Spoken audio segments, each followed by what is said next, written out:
Hello? Okay, just before we start, if everyone can just silence their phones, because if we somehow get an alarm, your phone will definitely go off fast. So silence them. If there is an alarm, just stay here. We are on floor -1, okay? So this is a safe place to be. In just a few moments, the Prime Minister will enter.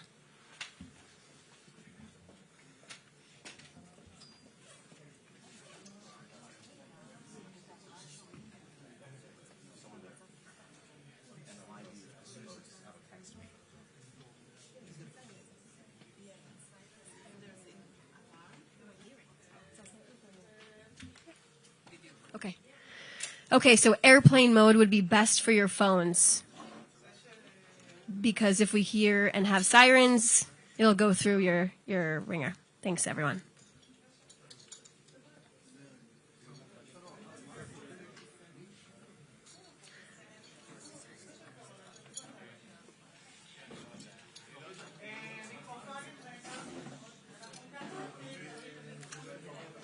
These people in the front.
אחיי ואחיותיי אזרחי ישראל,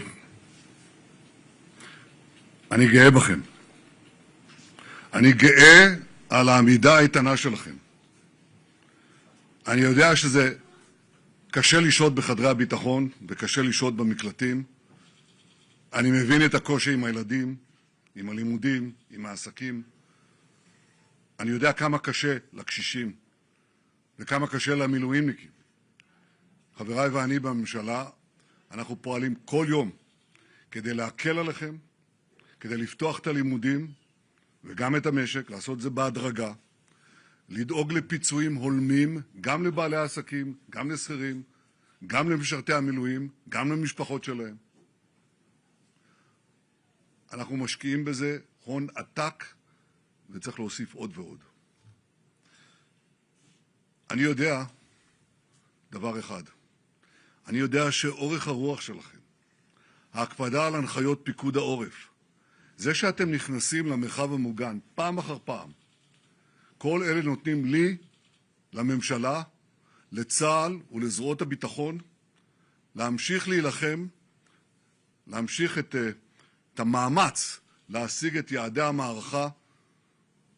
כל העולם מבין שאנחנו עם של אריות, אנחנו גם עם של לוויות. כל אחד מכיר את זה מהבית שלו, אתם מכירים את זה גם כמובן מהמשפחות שלכם. השאגה שלנו, שאגת הארי, מהדהדת ברחבי תבל. אנחנו ממוקדים בשלוש מטרות: ריסוק תוכנית הגרעין של איראן, ריסוק התוכנית הבליסטית של איראן, ויצירת תנאים שיאפשרו לעם האיראני לקחת את גורלו בידיו. אחרי עמקה לביא, הרודן חמינאי, הוא הורה לנסות לחדש, לבנות מחדש את תוכניות הגרעין והטילים שהשמדנו, לבנות אותם מחדש ולהטמין אותם עמוק מתחת לאדמה. אנחנו פועלים עכשיו לא רק כדי להשמיד את הטילים הבליסטיים ואת תוכניות הגרעין שנשארו, מעט נשאר, אלא גם להשמיד את התעשיות שמאפשרות לייצר את התוכניות הללו. וכבר עכשיו, לאחר 20 יום, אני יכול לבשר לכם, לאיראן אין היום אפשרות להעשיר אורניום, ואין לה אפשרות לייצר טילים בליסטיים. אנחנו ממשיכים בריסוק היכולות הללו. אנחנו נרסק אותם עד דק, עד אפר. יחד עם הידידה הגדולה שלנו, ארצות הברית, אנחנו השגנו עד היום הישגים עצומים. חיסלנו את הרודן חמינאי, חיסלנו את צמרת הפיקוד המדינית והצבאית ואת צמרות משמרות המהפכה והבסיז'. רק בימים האחרונים חיסלנו את רב המרצחים עלי לריג'ני, את שר המודיעין ואת מפקד הבסיג'. אגב, אלה האנשים שביצעו את הטבח ההמוני בעם האיראני וגם כיוונו את כל האש אלינו. זה לא משנה מי יחליף אותם. אנחנו דואגים המשמרות והמהפכה יהיו קצרות מאוד. בנוסף למפקדים, אנחנו הרגנו אלפי מרצחים משורות הדיכוי של המשטר. השמדנו מאות משגרים וטילים, פגענו מכים בהם בצורה מתמשכת, יומיומית, שעה-שעה. אנחנו מכים בהם שוק על ירך. אנחנו מכים בהם באוויר, אנחנו מכים בהם ביבשה, אנחנו מכים בהם מתחת לקרקע, ועכשיו אנחנו מכים בהם גם בים. אתמול השמדנו את כל הצי שלהם בים הכספי. ידידינו האמריקנים השמידו צי אחד, אנחנו השמדנו את הצי השני. אנחנו מכים בהם גם ברחובות, גם במחסומים. לפני שבועיים הנחיתי את צה"ל ואת המוסד לפעול יחד, כדי שהרוצחים של משמרות המהפכה ידעו שנצוד אותם גם בערים, גם בתוך הערים. והם עשו זאת בצורה מושלמת. אתם רואים את זה, אתם רואים איך הרוצחים האלה נפוצים לכל עבר בבעלה. עכשיו, מכל זה, אני יכול להגיד דבר אחד. מוקדם מדי להגיד אם העם האיראני ינצל את התנאים שאנחנו יוצרים עבורו כדי לצאת לרחובות. אני מקווה שכך יהיה, אנחנו פועלים שכך יהיה. אבל בסופו של דבר, זה יהיה תלוי רק בהם. אין זה אומר שבינתיים כוחות המשטר לא מנסים לפגוע בנו. הם מנסים. אבל זה אפילו, וזה גם כואב, כי זה גם גרם לנו לאבדות וגם לנפגעים. ואני רוצה לאחל למשפחות, באמת, קודם כל להשתתף בצערן של המשפחות השכולות, ולאחל לפצועים החלמה מהירה. אבל יש גם נקודת אור. מה שהם עושים לנו לא מתחיל להתקרב למה שהם תכננו. כי השמדנו להם יכולות רבות. אתם זוכרים מה היה בתחילת מלחמת התקומה? אלפי מחבלים של רדואן על הגדרות, ממש בתוך המנהרות, על הגדרות. איום של 150,000 טילים ורקטות שהיו אמורים להחריב את ערי ישראל. וכמובן היו אלפי טילים של איראן, טילים בליסטיים. דיברו על מאות מגדלים שיפלו בתל אביב, בירושלים, בחיפה. אבל המגדלים שנופלים, נופלים בטהרן ובביירות. יצרנו רצועות ביטחון עמוק בתוך עזה, עמוק בתוך סוריה, כולל עד כתר החרמון, וגם עמוק בלבנון. מה שהיה לא יהיה יותר. אתם זוכרים שביום השני של המלחמה הבטחתי לכם, אנחנו נשנה את המזרח התיכון, ואנחנו שינינו אותו, ללא הכר. כבר עכשיו אפשר לקבוע, מדינת ישראל חזקה מאי פעם, ואיראן חלשה מאי פעם. הדבר הדרמטי ביותר שהשתנה, זה העוצמה של ישראל. הפכנו את ישראל למעצמה אזורית, ויש אומרים שבכמה תחומים, מעצמה עולמית. יחד עם ארצות הברית, אנחנו מובילים את המאבק של העולם החופשי מול כוחות הרשע. יצרנו בריתות חזקות, ואנחנו עובדים על בריתות חדשות שעוד ידובר בהן. הבאנו את הברית עם ארצות הברית לעוצמה שלא הייתה בהיסטוריה. שיתוף הפעולה ביני לבין ידידנו הגדול, הנשיא טראמפ, הוא חסר תקדים. בידנו האחת אנחנו אוחזים בחרב דוד, שהיא מושחזת וחדה מאי פעם, וידנו השנייה מושטת לשלום. מי שיושיט יד לשלום בחזרה, נאמץ אותה. ומי שינסה לפגוע בנו, נגדע את ידו. העוצמה שלנו, האומץ שלנו, הרוח שלנו, אלה תמיד היו המפתח להבטחת עתידנו.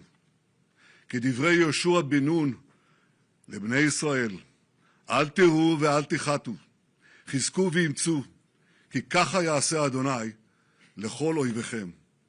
אתם אזרחי ישראל שואלים, כמה זמן זה ייקח? ואני אומר, זה ייקח ככל הנדרש. אני מבקש מכם רק דבר אחד, המשיכו לזקוף קומה, המשיכו לעמוד איתן, ובעזרת השם, יחד נעמוד ויחד ננצח. Now the Prime Minister will be speaking in English. Welcome to the foreign press. First of all, I just want to say, I'm alive, and you're all witnesses.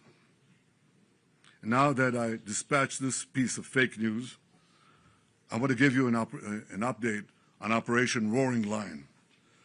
Under President Trump's visionary leadership, America and Israel are acting together in Iran with great determination and unprecedented strength. Operation Rising Lion is designed to remove the existential threats posed by the Ayatollah regime, the regime that has waged war against America and Israel and the people of Iran for 47 years.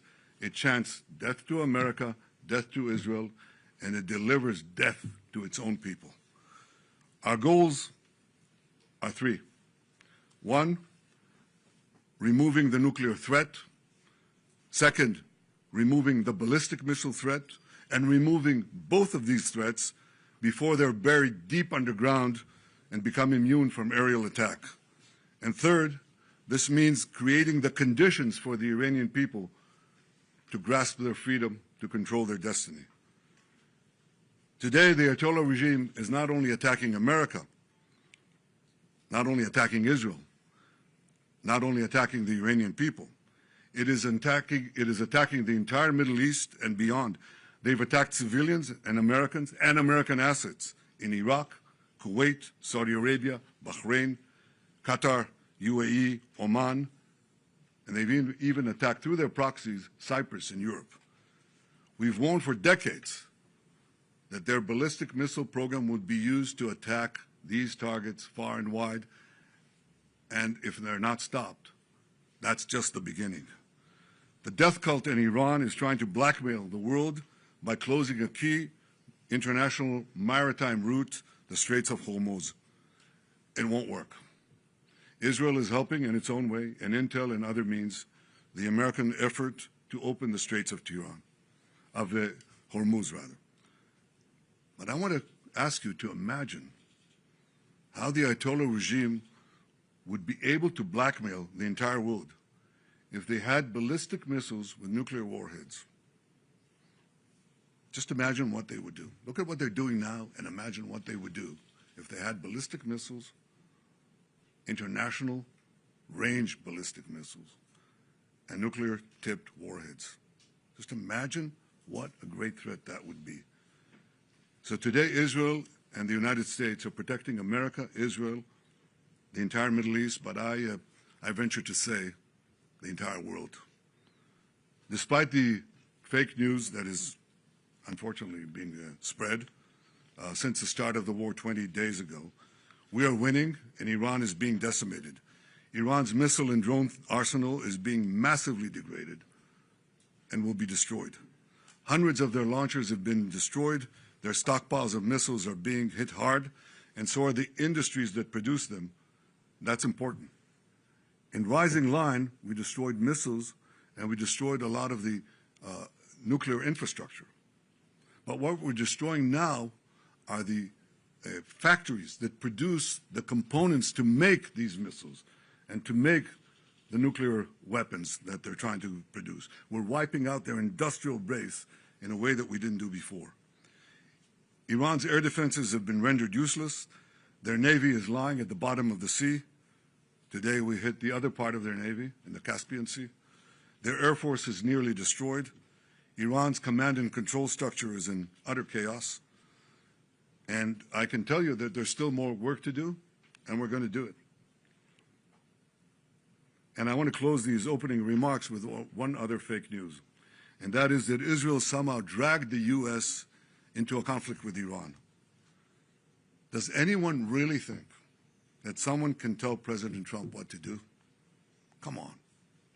President Trump always makes his decisions on what he thinks is good for America, and may I add, I think what is also good for future generations. In this case, those interests are absolutely clear, and so is the clarity of our achievements. Together in close coordination with President Trump, the close coordination between America and Israel, our militaries, our intelligence services, we're achieving goals in lightning speed. But I want to say another word. It's been said that for 40 years, I've been saying that Iran is a danger to Israel and a danger to the world. That is true. You know who else said that? President Trump. 47 years ago, when the Iranian thugs took over the American embassy, he said how dangerous this regime is. In his first term in office, he didn't need any convincing. He said the Iranian nuclear deal was the worst deal that he'd ever seen, and he walked out of it.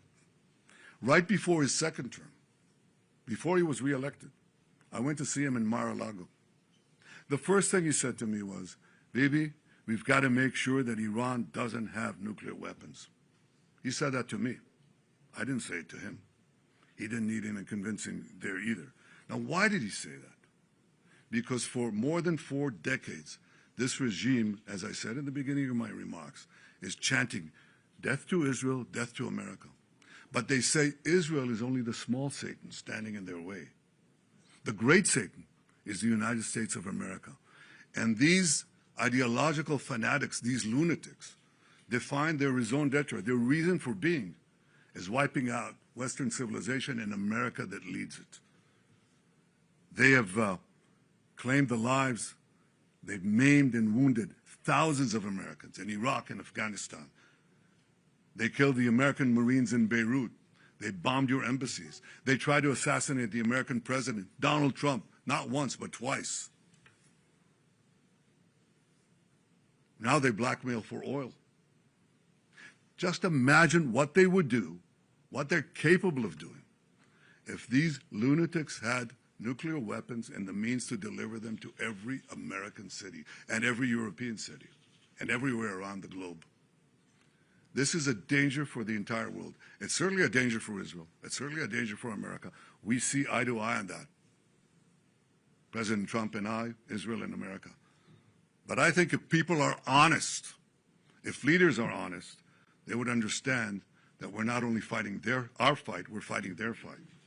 I speak to dozens of world leaders. Dozens. They all know that. And privately, they all say that. They say that privately, but I say it publicly. The world owes a debt of deep indebtedness to President Trump for leading this effort to safeguard our future. Thank Questions? you. We'll now take a few questions. The first question is from Zach Anders from Newsmax. Mr. Prime Minister, Zach Anders, Newsmax.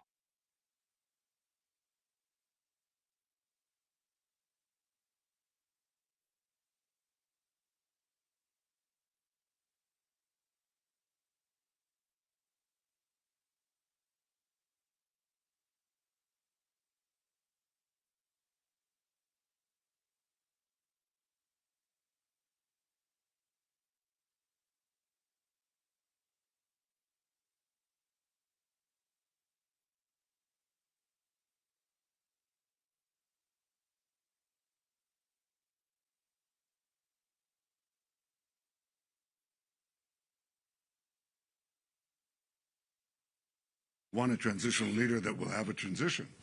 You don't want to replace one Ayatollah with another. You don't want to replace Hitler with Himmler. So I think the question is, will the conditions be created for such a change? I think it's too early to say. And I think in the final account, as I said, it's up to the Iranian people to show that, to choose the moment and to rise to the moment. We can create the conditions, but they have to, they have to explode those conditions at a certain point. It is often said that you can't do revolutions from the air. That is true. You can't do it only from the air. You can do a lot of things from the air, and we're doing, but there has to be a ground component as well. There are many possibilities for this ground component, and I take the liberty of not sharing with you all those possibilities. Would you recognize Pahlavi if the people keep chanting for him in the streets? Well, I'm not going to say who specifically is going to be there, but I think he's been a force for good. He's been trying to get the people to unite for a transitional government, a democratic transitional government, or a moderate transitional government. I hope that it comes to being. I think it's too early to say. Next question from Richard Engel from NBC News. Good to see you again, Mr. President.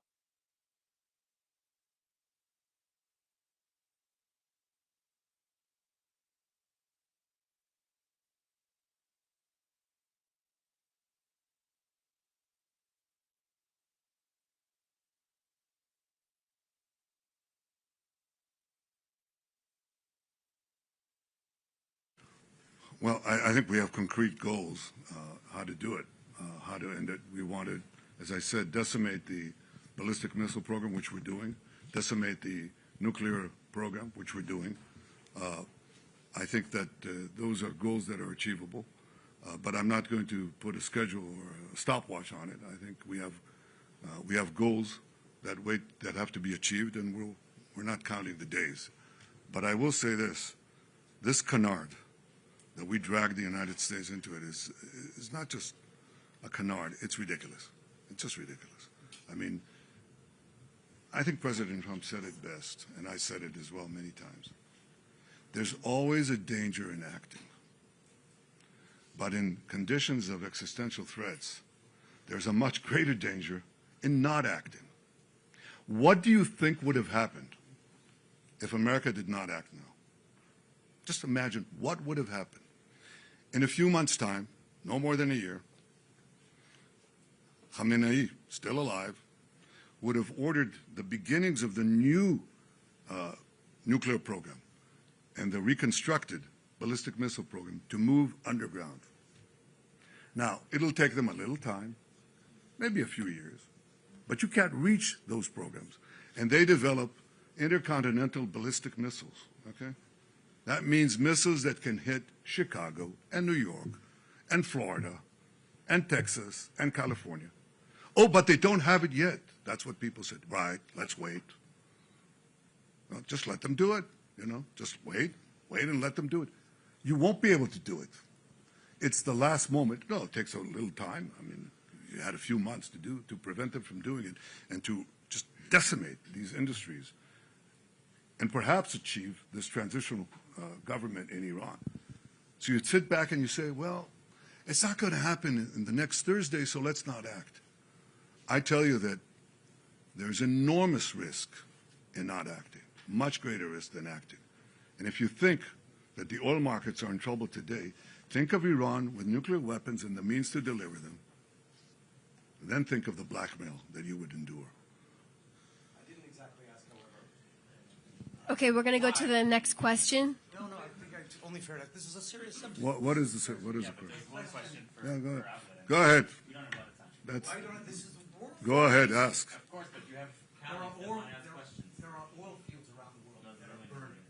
Gas prices are going up. The war is popular here in Israel, is not popular with many Americans. My question was, how do you see this ending? Not why, not even when. What do you imagine the day after?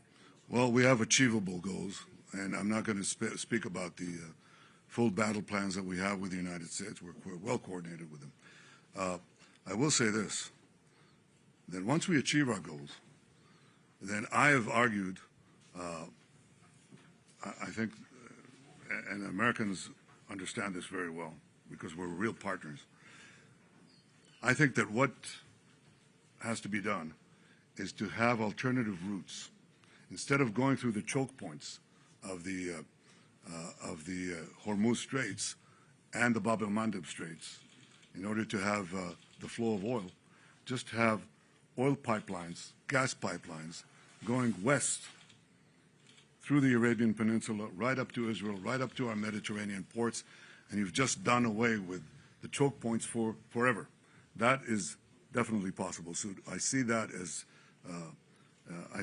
a real change that will follow this war. But I also see this war ending a lot faster than people think. I think you have to, in war, you have to grit your teeth.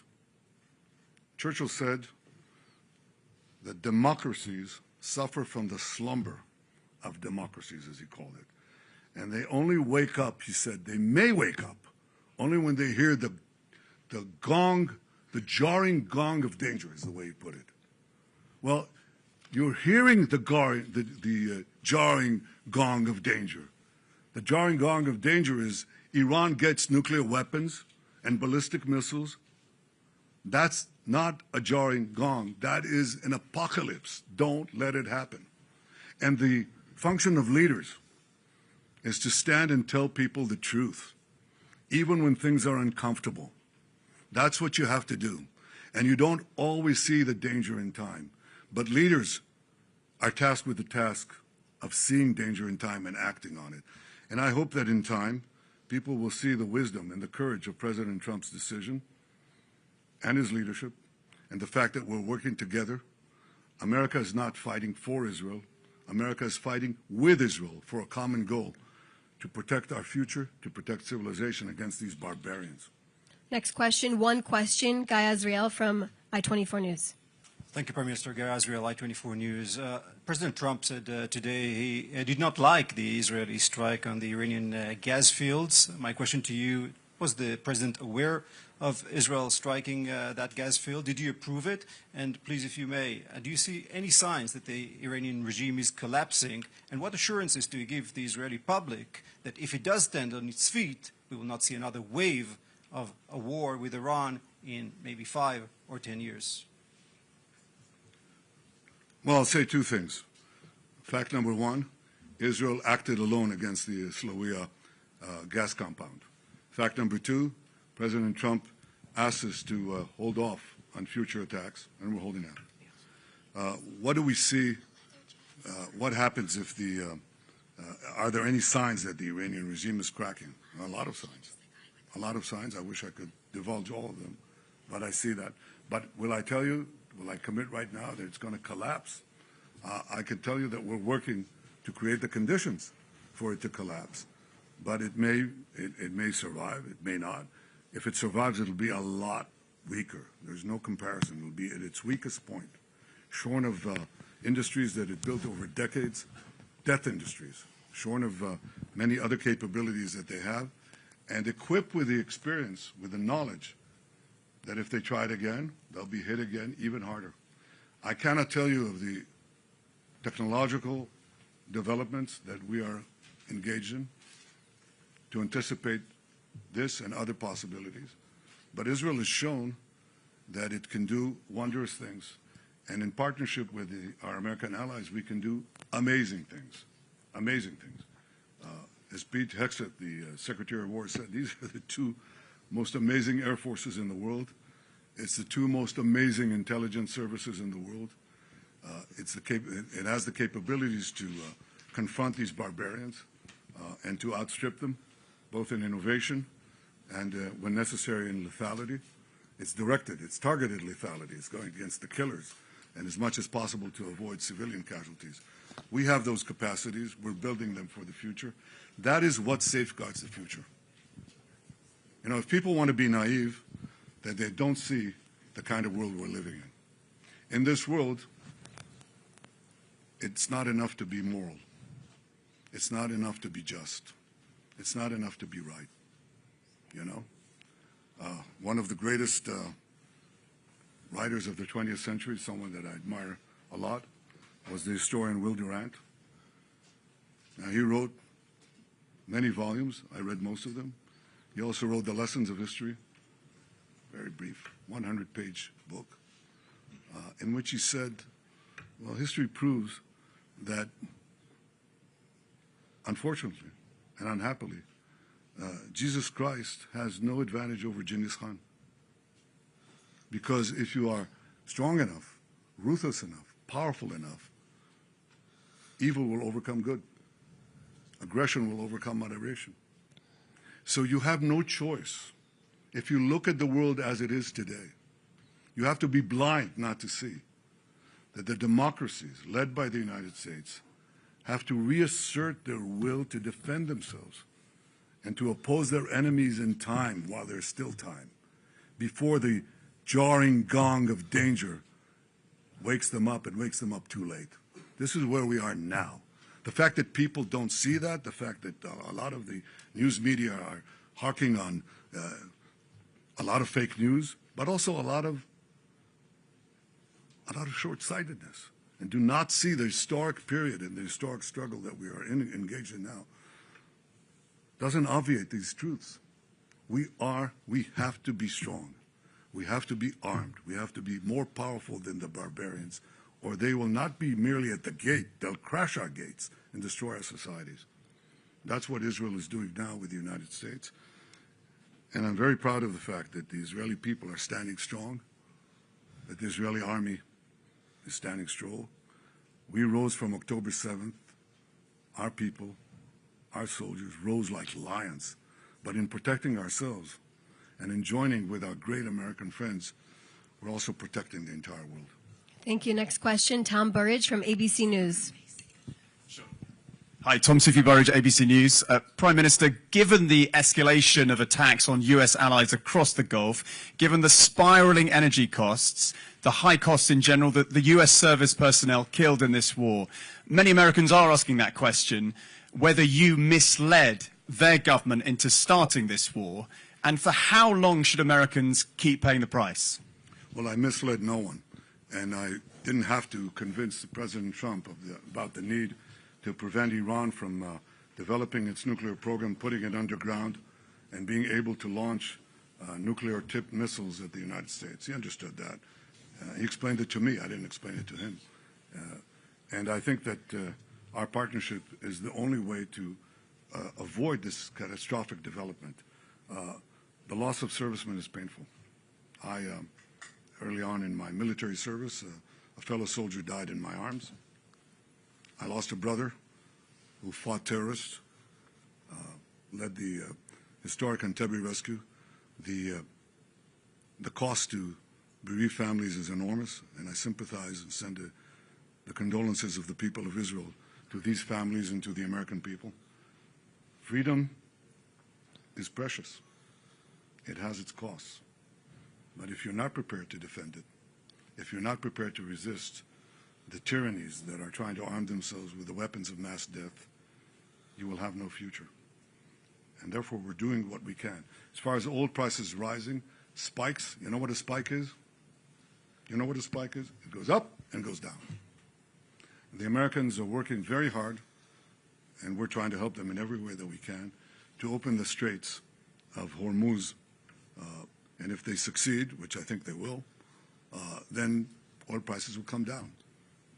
But if you say, all right, I'm suffering right now, and people are, then I shouldn't do anything. I just succumb to the blackmail. Let Iran get on with it. Let them develop nuclear weapons and ballistic missiles to deliver them to New York and Los Angeles. You're going to be blackmailed in ways that you can't even imagine. I think what this war has done is unmask what Iran is. You know, we've said for years, look at these people. They're doing things that normal regimes do not do. I don't hear even adversaries of the United States chanting death to America, death to the great Satan, massacring tens of thousands of their own people at will like that in 2 days. You have that sometimes. But the combination of fanaticism, deep ideological lunacy, there's no other way to call it, the total and utter ruthlessness of this regime makes it uniquely dangerous. Uniquely dangerous not only to Israel and to the United States, but to everything in between and far beyond. And the fact that this is not recognized, you ask me, okay, what do people think? What did they think in the 30s? What did they think in the 30s when you had a terrible, ruthless, killer regime led by a lunatic that took one country after the other, did it very sequentially? What did they say? They said what? They said, let's stay out of this. It's not our war. It's not our problem. Maybe it's only the Jews. Have we learned nothing, absolutely nothing in these 80 years? We cannot see the danger that lurks. It doesn't lurk. It's risen from the mud. It's right in our face. It's splattering blood right at us. I can't believe that we're clueless. We're not clueless. I talk to many American friends. They're not clueless. They understand this. Some don't. Some are adamantly opposed, but many are adopting a wait-and-see attitude.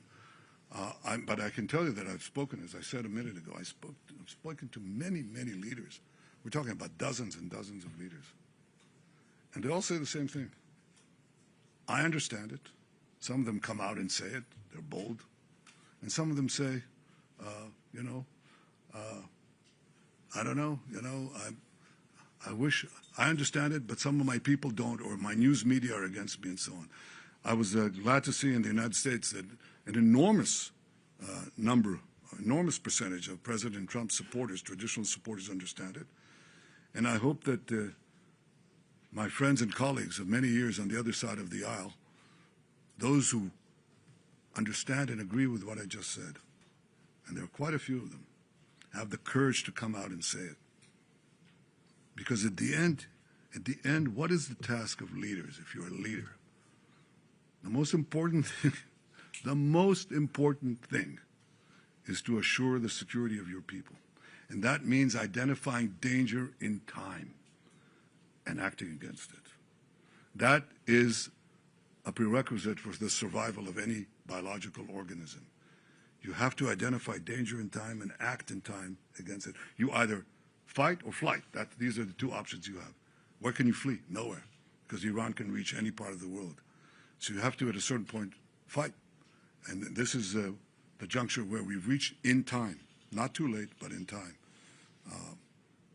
I just will encourage all those who agree with what President Trump is saying, with what I'm saying, to act.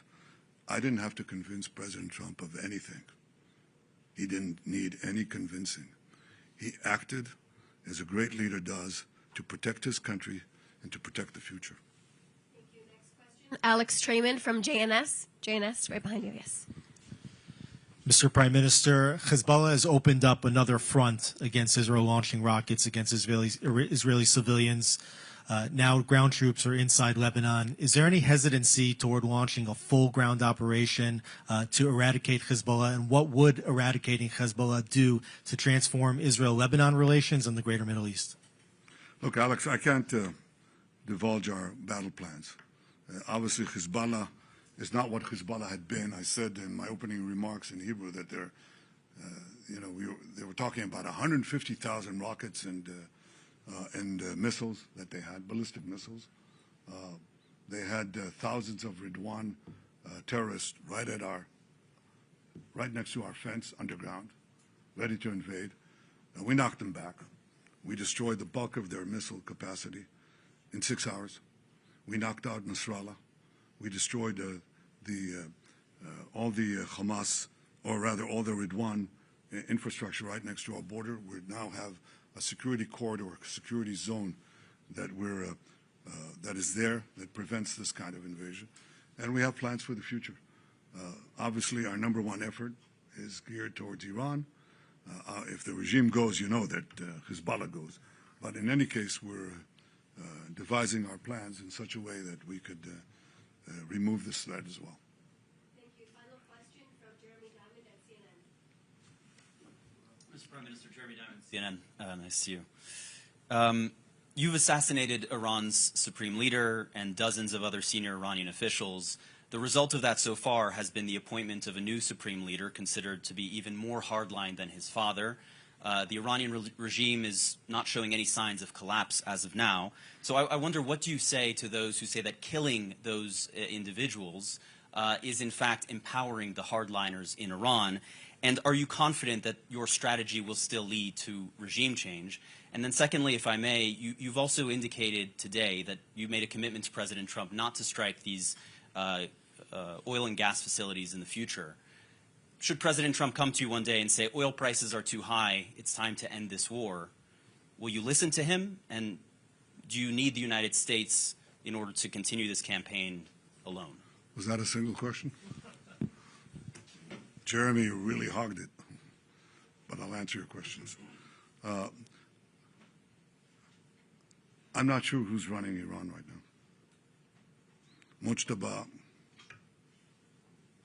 the replacement Ayatollah, has not shown his face. Have you seen him? We haven't. And we can't vouch exactly what is happening there. There is a cloud here that's not clear. What we see is that there's a lot of tensions inside the people who are edging for the top. It's not a uniform position. You see that sometimes with the contradictory orders that are given. You know, they do one thing and then they withdraw it and so on. I think it's important that they know that if they think they're going to target the world, target the President of the United States and so on, they themselves are being targeted. That creates a lot of uncertainty. We've found that can have an effect. The removal of Nasrallah has never been really been replaced, because some people are not replaceable. I think the authority and the hold that Khamenei has had is not going to be translated to anyone, not to Mujtaba if he's there, and not to anyone else. But I think this is part of the effort to crack the regime. It's not going to happen in one day. We're 20 days into this war. Yes, we're seeing cracks. We're seeing cracks, and we're trying to propagate them as fast as we can. Not only in the top command, we're seeing cracks in the field. You know, it's sort of like a hollowed out, rotten piece of wood that's holding on the outside, but there's a lot of rot inside. We're seeing some defections. We're seeing fear and trepidation in the IRGC units that are manning the ballistic missiles. You know why? So they're afraid to die. They're not all suicidal. In fact, most of them are not. So we're seeing cracks, but we're going to hit them again and again. The minimum thing we want to do is, again, erase the industrial capacity that they had to produce these weapons. They'll have to build it from a start, and that's very hard. It's very hard to do underground, too. So they're not going to be able to just take the pieces and move them below the earth. It's going to be a lot harder for them. But ideally, if it cracks enough, and with some other things that I won't get into, yes, the regime could change. Is it guaranteed? No. And is it up to the Iranian people in the final accounting to make use of the conditions that we're doing in weakening this regime? We'll see. I cannot tell you. They're very brave, by the way. I don't come and criticize them in any way. I think they're very brave. I think they've suffered enormously. And the question is, will we have a meeting ground between the weakening of the regime and the rising of the people in many ways that could develop? We'll see. On the oil and gas questions, I can only tell you this. Look, I don't think any two leaders have been as coordinated as President Trump and I. He's the leader. I'm, his ally. America is the leader.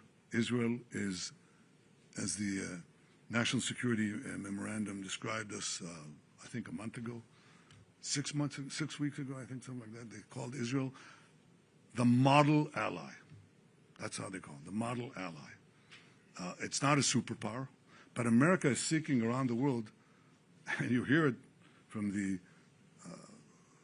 speeches of President Trump and others in the administration. They say, where are you?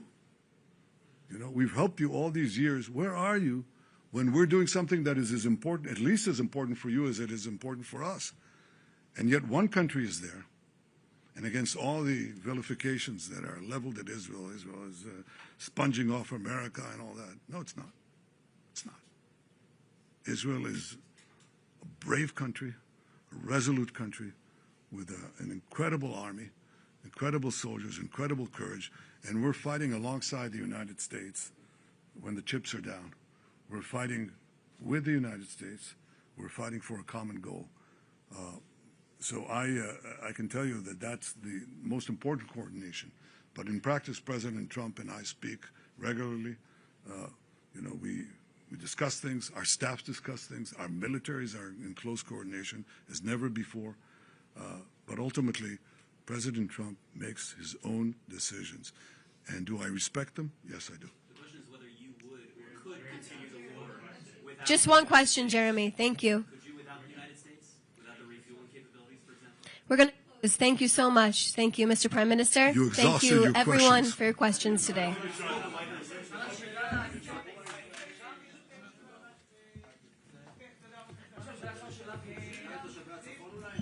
Thank you, everyone. תושבי הצפון הם גיבורים. תושבי הצפון עומדים כרגע במעמסה הקשה. כל אזרחי ישראל עומדים במעמסה קשה. אבל הם עומדים במעמסה קשה במיוחד, משום שזמן ההתראה שלהם הוא הכי קצר. ואנחנו מתכוונים לעזור להם בכל דרך, אבל בסוף העזרה הכי גדולה זה להרחיק ולהסיר את האיום, ואנחנו לא נוותר על זה. Thank you so much. ואנחנו לא We're נוותר going to על be זה. concluding now. תודה רבה Thank you, לכם. Mr. Prime Minister. Thank you.